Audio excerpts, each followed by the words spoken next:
রবিবার সকাল 10টা নাগাদ বেহালা পূর্ব বিজেপির পক্ষ থেকে 124 নম্বর ওয়ার্ডের মাঝিপাড়ার মোড় জেমস লং সরণিতে রক্তদান শিবির সহ প্রধানমন্ত্রী নরেন্দ্র মোদীর মন কি বাত অনুষ্ঠানটি জায়ান্ট স্ক্রিনে লাইভ দেখানোর আয়োজন করা হয়েছিল।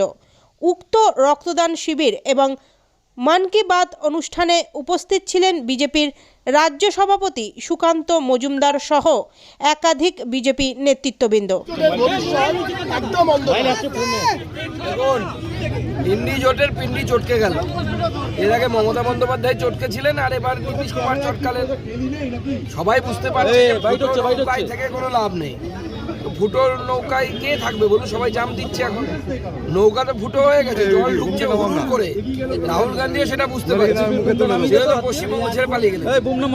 এই ইন্ডি জোটের কোনো ভবিষ্যৎ নেই, আগেও ছিল না, আগামী দিনেও থাকবে না। এখন নরেন্দ্র মোদী এবং বিজেপি আগামী 30 বছর, কমসে কম আগামী 30 বছর ভারতবর্ষের ক্ষমতা। একদিকে নীতিশ কুমার তিনি ছেড়ে বেরিয়ে গেলেন, অন্যদিকে দাঁড়িয়ে কংগ্রেস এবং তৃণমূল কংগ্রেস, তাদের মধ্যেই দ্বন্দ্ব একেবারে প্রকাশ্য। মমতা বন্দ্যোপাধ্যায় তিনি নিজের মুখে বলছেন, কংগ্রেসের নেতারাও বলছেন, অধীর চৌধুরীরাও বলছেন। তাহলে ইন্ডি জোটের ভবিষ্যৎ কি? ইন্ডিয়ার বিরুদ্ধে আদৌ বিরোধীরা দাঁড়া বাঁধতে পারবে? দেখুন, কংগ্রেসের এখন এমন অবস্থা, কিছু কিছু প্রেমিক থাকে বারবার রিজেকশন পাওয়ার পরেও অফার করতেই থাকে প্রেম। মেরেছো কলসির কানা, তাই বলে কি প্রেম দেবো না? সেই নীতি নিয়ে এখন কংগ্রেস চলছে। তৃণমূল কংগ্রেসের নেতৃত্ব বারবার বলছে আমরা জোট করব না, তাও কংগ্রেস থেকে রাহুল গান্ধী এবং রাহুল গান্ধী সাগরেদরা বলছে যে একটু প্রেম দাও, একটু প্রেম দাও। প্রেম পাচ্ছে না, সেজন্য ঘুরে বেড়াচ্ছে জাদু কি ঝাপ্পি নিয়ে আমাদের রাহুল গান্ধী প্রেমের জন্য। ওনাকে তো ন্যায় যাত্রায় আমন্ত্রণ জানিয়েছেন, ভারত জন্য যে ন্যায় যাত্রা মমতা বন্দ্যোপাধ্যায়কে দেখুন, প্রথম দিনই ওনার পোস্টার ছেড়ে দেওয়া হয়েছে, ওনার যাত্রাকে বন্ধ করে দেওয়া হয়েছে। ন্যায় যে পশ্চিমবঙ্গে নেই সেটা রাহুল গান্ধী বুঝতে পারছেন, এবং সেই জন্য একা ন্যায় যাত্রা করলে ন্যায় থাকবে না। মমতা বন্দ্যোপাধ্যায়কে সাথে নিলে, তৃণমূল থাকলে তবে ন্যায় থাকবে, কারণ তৃণমূল পশ্চিমবঙ্গের ন্যায় অন্যায় সব কিছু তৃণমূল চালায়। তো আমরাও তো বলছি রাহুল গান্ধীকে কুছ দিন তো গুজারো বাঙ্গাল মে, তাহলে বুঝতে পারবেন ডেমোক্রেসি কাকে বলে, ডেমোক্রেসি কি, এবং সেই থেকে যদি শিক্ষা নেন তাহলে আগামী দিনে দিল্লিতে অ্যাটলিস্ট মমতা বন্দ্যোপাধ্যায়কে পাশে বসিয়ে ডেমোক্রেসি শব্দটা ব্যবহার করবেন, যদি লজ্জা বলে কিছু থাকে। বলছে সুকান্তদা, অখিল গিরি রাজ্যের মন্ত্রী, তিনি বলছেন 23 দিন পর বলছেন শেখ শাহজাহানকে পুলিশ হয়তো খুঁজে পাচ্ছে না, অপরাধী ধরা পড়বে।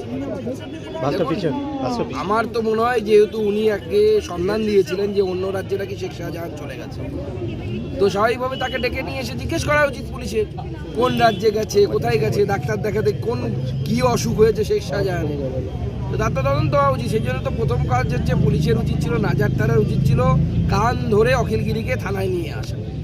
মমতা বন্দ্যোপাধ্যায় আজ উত্তরবঙ্গ সফর রয়েছে, তিনি উত্তরবঙ্গে যাচ্ছেন, মাঝে মাঝে যান, একটু মোমো টোমো তৈরি করবেন, চা বাগানে গিয়ে একটু ছবি টবি তুলবেন, রাস্তায় একটু মর্নিং ওয়াক করবেন, করে আসবেন, ফিরে অসুবিধা কিছু নেই। সিট পাবেন না, সিট বিজেপি পাবে। এইটার সঙ্গে অ্যাড করবো, কেন্দ্র বকেয়া টাকা না দিলে 1 সপ্তাহের মধ্যে বৃহত্তর আন্দোলনের হুঁশিয়ারি দিয়েছেন মমতা বন্দ্যোপাধ্যায়, কিন্তু কেন্দ্রকে কিছুদিন রাজ্য হিসেব দিচ্ছে না। দেখুন, বকেয়া বলে বেড়াচ্ছে, রাজ্যের মাস্টারমশাইরা, কর্মচারীরা রাস্তার মধ্যে, তারা তো হিসেব দিচ্ছে আমাদের বকেয়া 36%। আপনি বকেয়া চাইছেন, আগে নিজের বকেয়াটা মেটান। আগে নিজে বকেয়া না মেটালে আপনি অন্যের কাছ থেকে কোন অধিকারে বকেয়া চান? আপনি হিসেবও দিচ্ছেন না, বলছেন বকেয়া আছে।